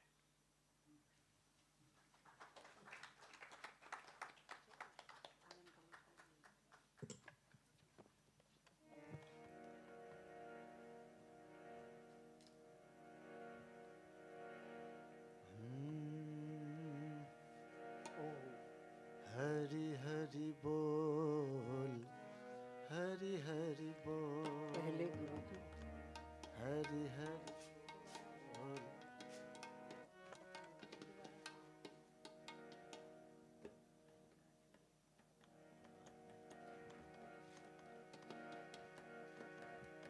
हरि हरि बोल, हरि हरि बोल, राम राम बोल, कृष्ण कृष्ण बोल, हरि हरि बोल, हरि हरि बोल, हरि हरि बोल, हरि हरि बोल, हरि हरि बोल, हरि हरि बोल, हरि हरि बोल, हरि हरि बोल। गोविंद माधव, गोविंद माधव, गोविंद माधव, गोविंद माधव, कृष्ण मुरारी, गोविंद माधव, कृष्ण मुरारी, नटवर नागर गिरवर धारी, नटवर नागर गिरवर धारी, नाम का अमृत तू पीनित घोल, नाम अमृत तू पीनित घोल, हरि हरि बोल, हरि हरि बोल, हरि हरि बोल, हरि हरि बोल, हरि बोल, हरि बोल, हरि बोल, हरि बोल, हरि बोल, हरि बोल, हरि बोल, हरि बोल। राधे गोविंद भजो राधे गोविंद, राधे गोविंद भजो राधे गोविंद, राधे गोविंद भजो राधे गोविंद, राधे गोविंद भजो राधे गोविंद, पप पद गमद गरे गरे सा, राधे गोविंद भजो राधे गोविंद, राधे गोविंद भजो राधे गोविंद। दुनिया है यह गोरख धंधा, दुनिया है यह गोरख धंधा, भेद समझता कोई कोई बंदा, भेद समझता कोई कोई बंदा। दुनिया है यह गोरख धंधा, भेद समझता कोई कोई बंदा। ब्रह्म स्वरूप तराजू तोल, ब्रह्म स्वरूप तराजू तो, हरि हरि बोल, कृष्ण हरि कृष्ण हरि बोल, कृष्ण कृष्ण बोल, हरि हरि बोल। नाम की महिमा है अनमोल, नाम की महिमा है अनमोल, हरि हरि बोल। वक्ता महोदय से प्रार्थना है, बहुत कहना है आपको और हमें बहुत सुनना है। आप कहते रहेंगे और हम सुनते रहेंगे। थोड़े संक्षेप में उपसंहार कर दें तो हम अध्यक्ष जी को भी सुन पाएं।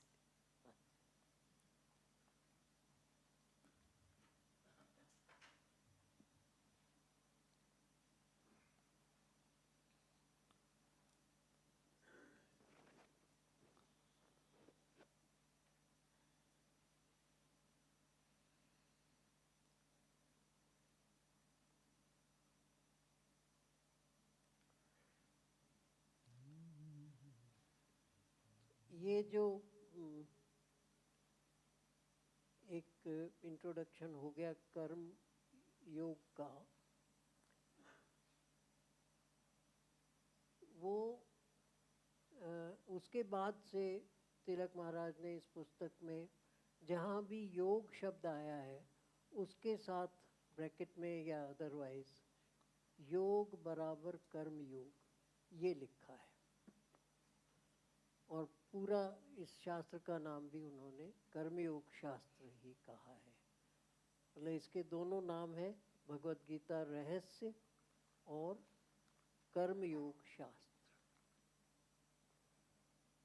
सांख्य को ज्ञान योग के बराबर उन्होंने लिखा है, पर वो कम प्रयोग हुआ है।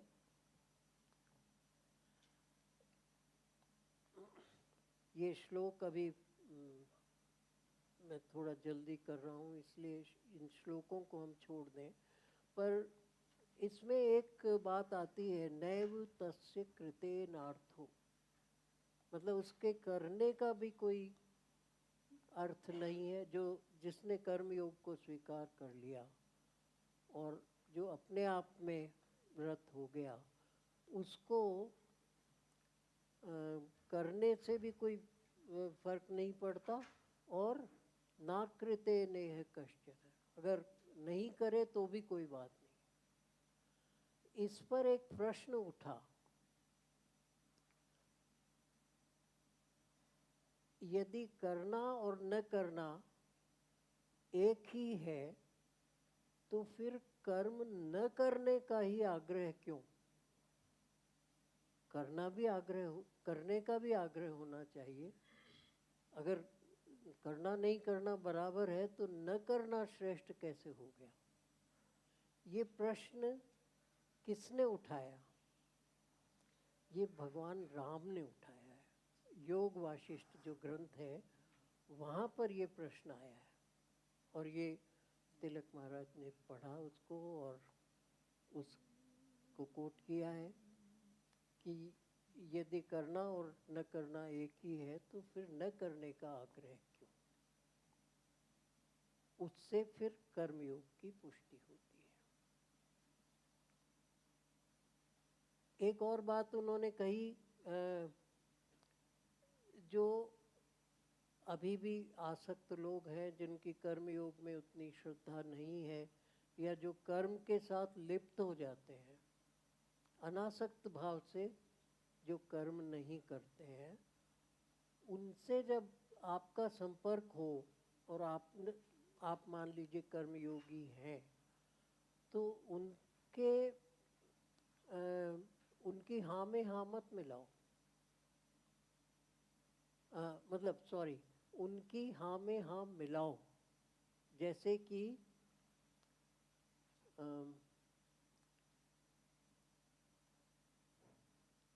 किसी का सम्मान हुआ तो सनत हो जाती है। भगवान का आदेश है कि कोई तुम्हारी इच्छा नहीं है, तुमने कोई प्रयत्न नहीं किया, लेकिन फिर भी कोई तुम्हारा सम्मान करता है, तो उसमें ये मना मत करो कि मेरा सम्मान मत करो। उसको ये मानो कि ये सम्मान करना इनका स्वभाव है। मतलब जैसे पलकें उठती हैं झुकती हैं, उस पर उनका वश नहीं है, वैसे इनका ये स्वभाव है कि ये सबका सम्मान करेंगे ही। तो उनकी हाँ में हाँ मिलाओ, उनको मना करो मत, भागो मत कि मैं सम्मान नहीं करवाना चाहता हूँ। तो उस पर भगवान के ये श्लोक है। अभी अगर समय कम है तो मैं इनका पाठ सक्ता कर्मण्य विद्वान।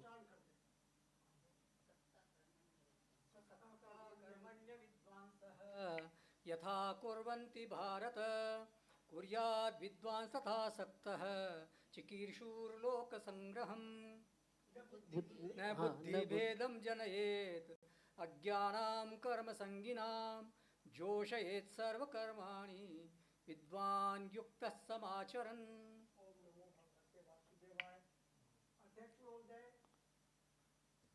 शास्त्र के आप पंडित हैं, चिकित्सा शास्त्र, उसका भी उद्देश्य दुख की निवृत्ति है।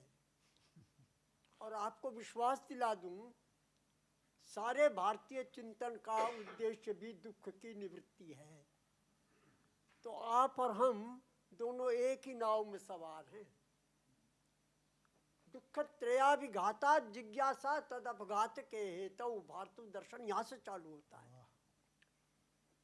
क्योंकि दुख है संसार में, इसलिए उसके दुख की निवृत्ति के उपाय की जिज्ञासा उत्पन्न होती है। सौभाग्य है कि आज आप अध्यक्षता कर रहे हैं दुख की निवृत्ति के साथ साथ। आपके अमृत वचनों के लिए प्रार्थना है। आचार्य जी, शास्त्री जी, डॉक्टर स्वर्णकर एवं परिवार एवं सभी यहाँ उपस्थित गण, मैं जब जयपुर आया तो मैं बिल्कुल एक अज्ञानी के रूप में आया था। मुझे इसके बारे में कोई ज्ञान नहीं था। हफ्ता मैं यहाँ बैठा, लेकिन मैं अगर बोलूं कि मेरा अज्ञान बढ़ गया, इसलिए बढ़ गया क्योंकि जो चीज़ें मुझे समझ आई उसके बाद एक जागरूकता हुई, उत्सुकता हुई कि मैं उसमें और जाऊं। तो उसके अंदर जाते जाते मुझे लगा कि मुझे और ज्ञान चाहिए। तो इसको अगर मैं उस तरीके से देखूं कि मेरी अज्ञानता और बढ़ गई और उत्सुकता भी बढ़ गई। हमारे दो ग्रंथ हुए, रामायण और महाभारत। एक थी आइडियल जिंदगी, एक थी प्रैक्टिकल जिंदगी। प्रैक्टिकल जिंदगी के बारे में हमने, गीता के बारे में हम जो बात कर रहे हैं, वो हमारी बात हुई। और बढ़िया चीज क्या हो सकती है, आज तिलक जी के बारे में बात हम तिलक नगर में कर रहे हैं।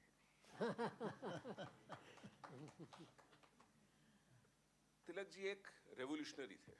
रेवोल्यूशनरी इसलिए कि उन्होंने एक चीज समझी जो कि हो सकता है वो गीता से एग्री करें या ना करें, लेकिन उन्होंने ये कहा कि जहां भी मुझको एक प्रैक्टिकलिटी करनी है, अर्जुन नहीं जाना चाहते थे युद्ध में, उनको कृष्ण जी ने समझाया कि देखो पार्टनर, जो भी है तुम एक जो करने जा रहे हो, एक किसी चीज के लिए जा रहे हो, एक हक के लिए जा रहे हो जिसमें तुम्हारा कोई स्वार्थ नहीं है।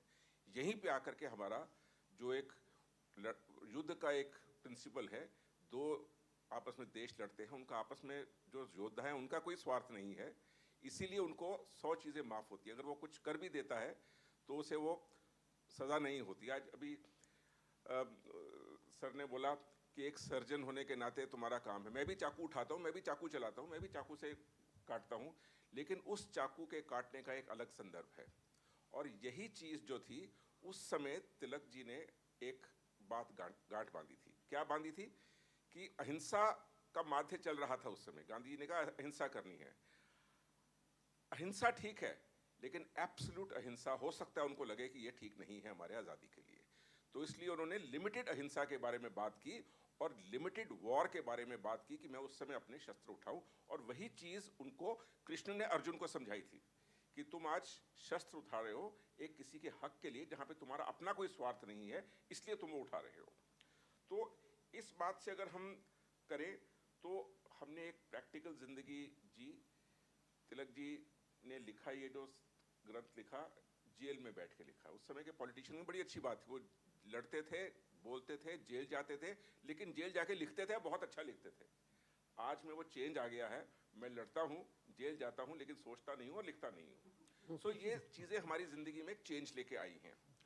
सो एक चीज जो हम गीता से सीख रहे हैं और इनके साथ भी सीखा हमने, फिजिक्स के लोग जो है, स्टैटिक फ्रिक्शन जो है वो ज़्यादा मुश्किल होती है ओवरकम करना। एक रोड रोलर खड़ा है, उसको धक्का देके स्टार्ट करना बहुत मुश्किल होता है, लेकिन एक बार वो स्टैटिक फ्रिक्शन ओवरकम हो जाती है, वो चलने लगता है रोड रोलर, उसके बाद रोलिंग फ्रिक्शन बहुत आसान होती है। तो अर्जुन के दिमाग में वो जो एक स्टैटिक फ्रिक्शन थी, गीता के उस सार ने उस स्टैटिक फ्रिक्शन को ओवरकम करके उसको रोलिंग फ्रिक्शन में लेके गए और उसको, उस अहिंसा को हिंसा के रूप में जो बिना किसी स्वार्थ के था, उसी को हमारे देश की आज़ादी के लिए उन्होंने प्रिंसिपल को अपनाया ताकि हमारा ये निकल सके। तो ये जो आज का संदर्भ था, हमारे एक रेवोल्यूशनरी संदर्भ के अंदर हमने बात करी, जिसके लिए आज मेरी और ज्ञानता बढ़ी है, उससे और अज्ञानता भी बढ़ी है। तो ये बिल्कुल एक 22 सिचुएशन होती है कि मैं आज पढ़ूंगा, कल और पढ़ूंगा मैं, क्योंकि मुझे और पढ़ना है। तो इसके लिए मैं आपके लिए, आपसे और आप सबसे आभारी हूँ कि मुझे मौका दिया यहाँ बैठ करके बोलने का। धन्यवाद। अज्ञानता कहा जा रहा है, वो जिज्ञासा बढ़ रही है। उसका नाम जिज्ञासा बढ़ना है सर। हाँ, और जिज्ञासा तो जीवन भर करनी चाहिए। अब जितना सुंदर वक्तव्य अध्यक्ष का हुआ, उस आनंद की अभिव्यक्ति संगीत के अलावा और माध्यम से हो नहीं सकती।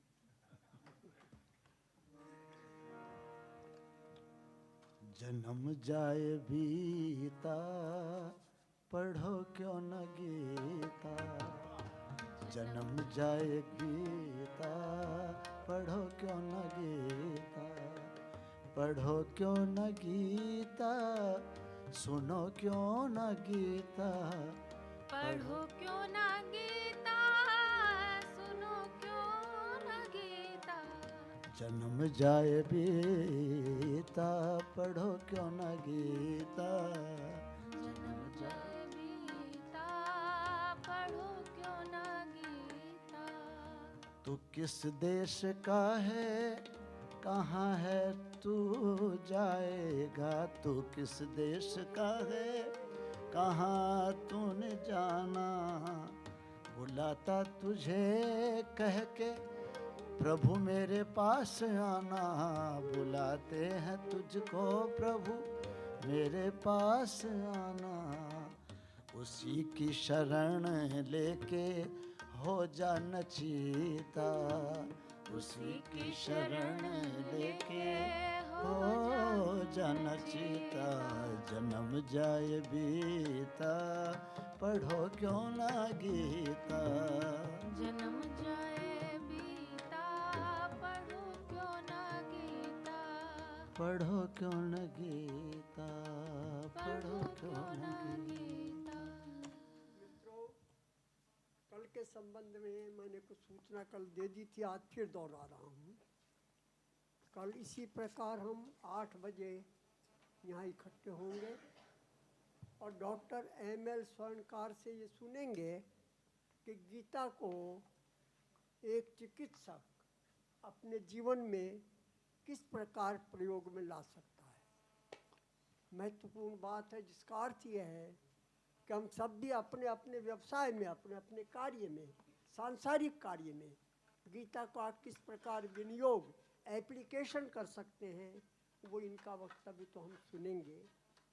इसके साथ साथ कल केवल अल्पाहार नहीं है, प्रीति भोज भी है, जिसका ये अर्थ है कि अल्पाहार के विराम के बाद हम दोबारा यहाँ एकत्र होंगे और कुछ एक नई चीज़ होगी जिसे मैं अभी खोलूँगा नहीं, वो रहस्य है। वो हम लोग यहाँ अल्पाहार के बाद उसे देखेंगे। उस पर कुछ और विश्लेषण गीता का होगा, साहित्य का होगा। लगभग 1:15 बजे तक हम लोग उसे सुनेंगे और फिर प्रीति भोज होगा। आप लोगों से प्रार्थना है पूरे समय कल समापन के दिन विराजने की कृपा करें। अभी हम लोग प्रसाद के लिए आमंत्रित हैं। सर, कोई और सूचना? प्रसाद के लिए आमंत्रित हैं। संगीत तो आप चालू रखें, प्रसाद के लिए चालू रहेगा।